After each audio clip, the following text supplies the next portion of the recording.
તો મોરબી ખાતે પાણીની પારાયણ જોવા મળી રહી છે।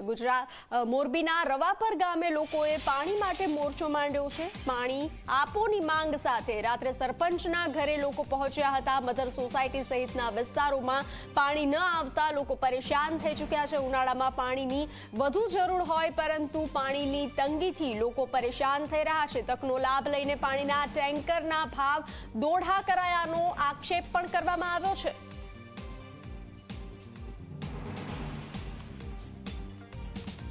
તો પાણીની પારાયણ મોરબીમાં જોવા મળી રહી છે। મોરબીના રવાપર ગામે લોકો દ્વારા હોબાળો કરવામાં આવ્યો। સરપંચના ઘરે જઈ અને પાણી આપોની માંગ સાથે હોબાળો કરવામાં આવ્યો। તકનો લાભ લઈ અને ટેન્કરના ભાવ પણ બમણા કરવાનો આક્ષેપ કરવામાં આવ્યો છે। પાણી આપોની માંગ સાથે રાત્રે સરપંચના ઘરે લોકો પહોંચ્યા હતા।